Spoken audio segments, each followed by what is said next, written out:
বন্ধুরা, বাঙালিরা প্রত্যেকেই রুই মাছ খেতে খুব ভালোবাসে। আজ আমি পটল দিয়ে রুই মাছের পাতলা ঝোল রেসিপি নিয়ে হাজির হলাম। সম্পূর্ণ ভিডিওটা দেখার অনুরোধ রইল।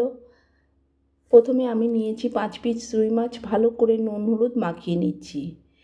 রুই মাছের রেসিপিটা খুবই সহজ এবং খুবই সুস্বাদু একটি রেসিপি। কড়াইয়ে সর্ষের তেল দিয়ে দিলাম, দিয়ে দিচ্ছি এবার মাছগুলো এক এক করে দিয়ে দিচ্ছি। দিয়ে একটু কড়া করে আমি মাছগুলো ভেজে নেব। ইচ্ছা হলে আপনারা হালকাও ভেজে নিতে পারেন। একটু কড়া করে মাছগুলো আমি দেখুন উল্টে পাল্টে নিচ্ছি, নিয়ে ভেজে নিচ্ছি। বাইরে প্রচণ্ড গরম, এই গরমে হালকা খেতে হবে, শরীরকে সুস্থ রাখতে হলে। তাই আজ আমি হালকা একটি রুই মাছের ঝোল রেসিপি নিয়েছি, স্বাদে অতুলনীয়। মাছ ভাজা হয়ে গেছে, তুলে নিচ্ছি। এরপরে আমি বাকি মাছগুলোকেও ভেজে নেব। বাকি মাছগুলো দিয়ে দিচ্ছি, দিয়ে এইভাবে আমি মাছগুলোকে ভেজে তুলে নিলাম। এরপরে আমি ওই তেলের মধ্যেই সামান্য দিয়ে দেব হলুদ গুঁড়ো, হাফ চামচেরও কম হলুদ গুঁড়ো দিয়ে এবার কেটে রাখা পটলটা দিয়ে দিচ্ছি। দিয়ে ভালো করে পটলটাকে একটু ভেজে নিতে হবে। ভালো করে হলুদের সাথে পটলটাকে মিশিয়ে নিতে হবে, যেন প্রতিটা পটলের মধ্যে হলুদেরটা ভালো করে লেগে যায়। দিয়ে ভালো করে নেড়ে চেড়ে 1 মিনিটের জন্য ঢেকে দিলাম। 1 মিনিট পরে ঢাকনা খুলে দেখুন ভালো করে নাড়িয়ে চাড়িয়ে আর একটু ভেজে নিচ্ছি। নিয়ে এবার আমি এটা নামিয়ে নেব। মাছের সাথে পটলটাকে রেখে দিচ্ছি একবারে, যেহেতু দুটোকেই পরপর দেবো তার জন্য একবারে একসাথেই রেখে দিলাম।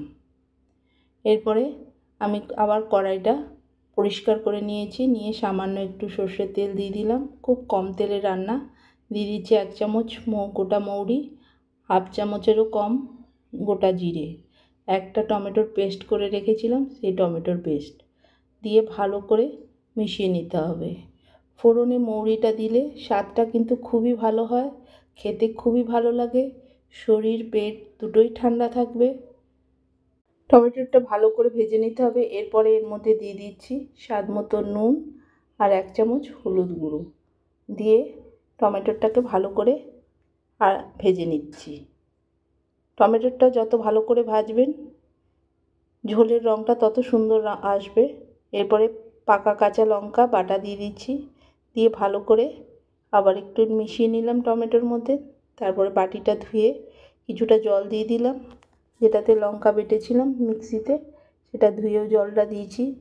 দিয়ে ভালো করে নেড়ে চেড়ে দিয়ে দিচ্ছি 1 চামচ জিরে গুঁড়ো, দিয়ে ভালো করে মিশিয়ে নিয়ে এবার মশলাটাকে সুন্দর করে কষিয়ে নিতে হবে। আমি শুকনো লঙ্কা ইউজ করিনি, আর কোনো মশলা আমি দেব না। দিয়ে ভালো করে মশলাটাকে কষিয়ে নেওয়ার জন্য 1 মিনিটের জন্য ঢেকে দিয়েছি। 1 মিনিট পরে ঢাকনা খুলে দেখুন এবার একটু আমি এর মধ্যে জল অ্যাড করতে হবে। জল দিয়ে মশলাটাকে ভালো করে ভেজে নিতে হবে। মশলাটা যেন পুড়ে না যায়, পুড়ে গেলে কিন্তু টেস্টটাই নষ্ট হয়ে যাবে। মশলাটা ভাজা হয়ে গেছে, এখন আমি এর মধ্যে ভেজে নেওয়া পটলগুলো দিয়ে দিচ্ছি।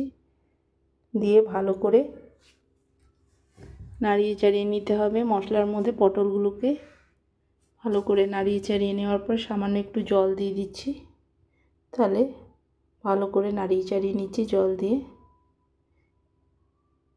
1 মিনিটের মতন এটা ভেজে নেওয়া হলো পটল দিয়ে। এরপরে পরিমাণ মতো জল দিয়ে দেব। যতটা ইচ্ছা আপনি জল দিতে পারেন, আমি একটু বেশি জল দিচ্ছি যেহেতু পাতলা ঝোল করব। দিয়ে এরপরে মশলাটা ভালো করে মিশিয়ে নিতে হবে।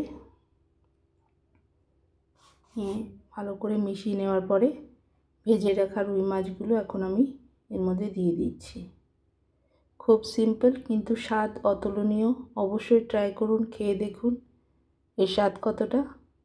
মাছগুলোকে ভালো করে ঝোলের মধ্যে ঢুকিয়ে দিচ্ছি, যেহেতু ঝোলের স্বাদটা যেন মাছের ভেতরে ঢোকে, একটু সেদ্ধ হবে। 2 মিনিটের জন্য আমি এটা ঢেকে দেব। 2 মিনিট পর ঢাকনা খুলে দেখুন ভালোভাবে ফুটে গেছে, সব সেদ্ধ হয়ে গেছে। এখন আমি নামিয়ে পরিবেশন করে দেবো। ভালো লাগলে লাইক শেয়ার কমেন্ট করতে ভুলবেন না। প্লিজ সাবস্ক্রাইব করুন। চ্যানেলটাকে এগিয়ে যেতে সাহায্য করুন। ভালো থাকুন, সুস্থ থাকুন। বাইরে প্রচণ্ড গরম, বাইরে যত কম বেরোনো যায় তত ভালো।